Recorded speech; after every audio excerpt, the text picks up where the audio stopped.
ओम नमस्ते। जो हमारी एक श्रृंखला चल रही है स्वस्थ दैनिक दिनचर्या की, उसी क्रम में हम आगे बढ़ते हुए बात करते हैं अपनी दिनचर्या को लेके। हमने सोने से पहले हमारा रूटीन, हमारा भोजन क्या होना चाहिए, इस पर हम चर्चा कर चुके हैं। अब इसके ही हम अगले पार्ट पे चर्चा करेंगे, जिसमें हम बात करेंगे कि हम जब सो के उठते हैं सुबह में ब्रह्म मुहूर्त में, उसके बाद में हमारा उठने का रूटीन है जो उस क्या होना चाहिए, हमें सबसे पहले क्या करना चाहिए, क्या नहीं करना चाहिए, इस बारे में बात करेंगे। मैं भावना और ये मोहप्रिया। आज मैं मोहप्रिया जी से जो हमारे क्वेश्चन आंसर थे उसको और आगे बढ़ाते हैं कि हमारा जीवन किस प्रकार का होना चाहिए। तो उसी श्रृंखला में मैं मोहप्रिया जी से पूछना चाहूँगी कि जैसे आपने हमें पहले बताया था कि हम सोने से पहले क्या खाएं क्या ना खाएं, तो उसी में आगे इसी श्रृंखला में मैं पूछना चाहूँगी, आगे जब हम सुबह सो के उठते हैं, उठने का हमारा समय क्या होना चाहिए और उसके बाद में हमारे आगे की रूटीन क्या होना चाहिए। तो मोहप्रिया जी, आप इस बारे में हमें कुछ बताएं। देखिए, सबसे पहले तो हम सुबह जैसे ही हमारी आँख खुलती है, सबसे पहले ये संकल्प ही लाइए कि मेरा दिन बहुत ही अच्छा जाए। भगवान का नाम ले साथ में, और ये सोचते रहे कि मैं बहुत ही अच्छी इंसान हूँ और भगवान की दया से मेरा दिनचर्या, मेरा जीवन बहुत ही अच्छा जाए, मैं अच्छे अच्छे काम कर पाऊँ। इससे आपकी सेल्फ कॉन्फिडेंस भी बढ़ेगा और सुबह के टाइम पे आप जो भी संकल्प लेते हैं वो सही में काम करता है। ये आप पूरे दिन के दिनचर्या में प्रयोग करके देखना, आपको पता चल जाएगा।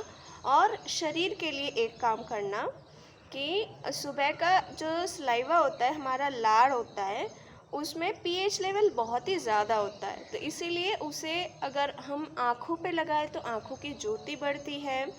तो सुबह उठ के क्या करें, एक उंगली से मुंह में जो लाड़ है उसको लेके आँखों पे ऐसे लगा सकते हो आप, उससे आँखों की दिक्कतें, आँखों की बीमारियां नहीं आएगी। तो ये काम आप अवश्य करके देखना। जी, इसी में जैसे हमने देखा है, जैसे जानवर हैं जो क्योंकि उनको तो मेडिसिन ऐसे उनको पता नहीं कि मेडिसिन की, कि वो जानवर ही हैं, बुद्धि तो उनमें होती। लेकिन हमने ऐसे देखा है, ऐसे गाय है, कुत्ता है, उनको अगर कोई घाव हो जाता है तो वो हमने ऐसे देखा है कि वो उस चीज़ को चाटते हैं। तो मतलब उस चाटने का इफ़ेक्ट क्या है, वो क्या वो यहीं से संबंधित है? हाँ बिल्कुल, जैसे हम देखते हैं ना कि जैसे हम रास्ते पे चलते चलते जाते हैं तो उनके पास मेडिसिन थोड़ी ना होता है। वो एक दूसरे से लड़ाई करके, झगड़ा करके वो काट लेता है एक दूसरे को, फिर घाव बन जाता है। गाय भी ऐसे करते हैं कि बच्चे को चाट चाट के साफ कर देते हैं, या खुद में भी कोई दिक्कत आए तो वो चाटते हैं, क्योंकि हमारे लार में ऐसी ही एक दवाई है, रामबाण औषधि है, जो हमें पता भी नहीं है।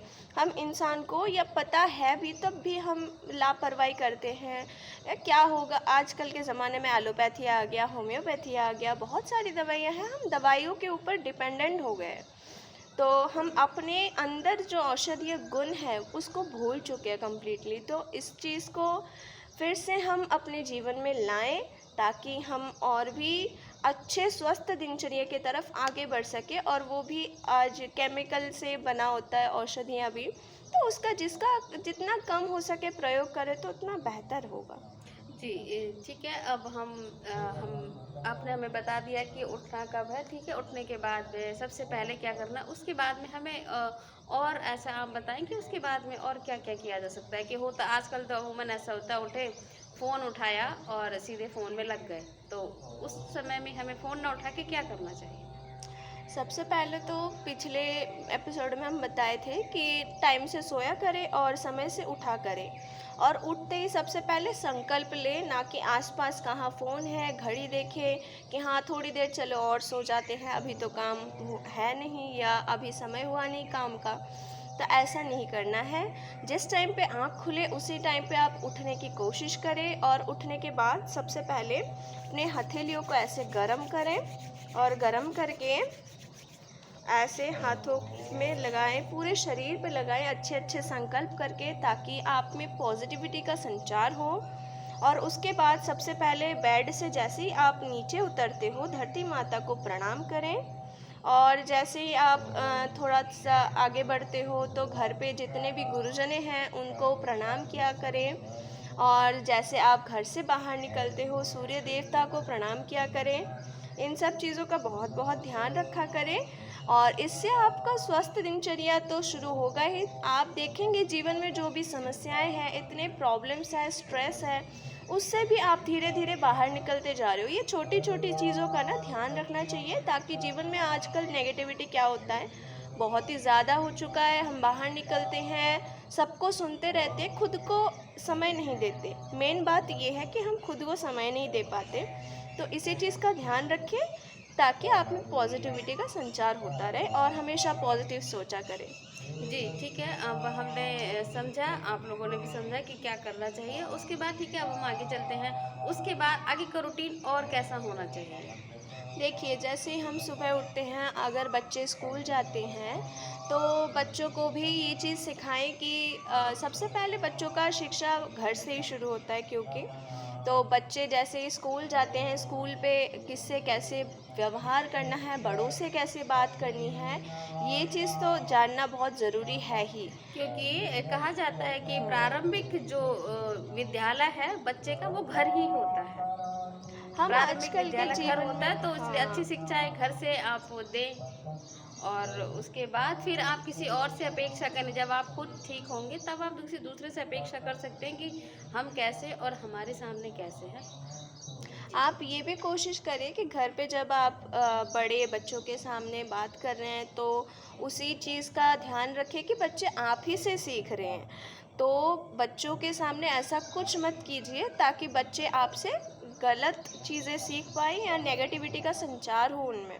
तो हमेशा कोशिश करें, उनसे प्यार से बात करें, उनके जो ज़रूरतें हैं उस ज़रूरत को समझें। और अगर हो सके आपके पास अगर आधे घंटे का भी समय है, तो योगाभ्यास ज़रूर करें सुबह उठ के, क्योंकि सुबह सूर्योदय से पहले योगाभ्यास बहुत ही ज़रूरी है। कम से कम आधा घंटा से 1 घंटा अगर आप जीवन में निकाल पाओगे, तो आप खुद से देखोगे कि जीवन धीरे धीरे स्वस्थ की तरफ बढ़ रहा है। आप जी, इसी क्रम में एक चीज़ और पूछना चाहूँगी। जैसे आपने बताया कि योग अवश्य करें, तो योग मतलब इससे पहले हम नहाएँ या बाद में नहाएँ? इस चीज़ को भी बहुत असमंजस की स्थिति रहती है कि योग करने से पहले नहाएँ कि बाद नहाएँ, तो हमें किस समय नहाना चाहिए?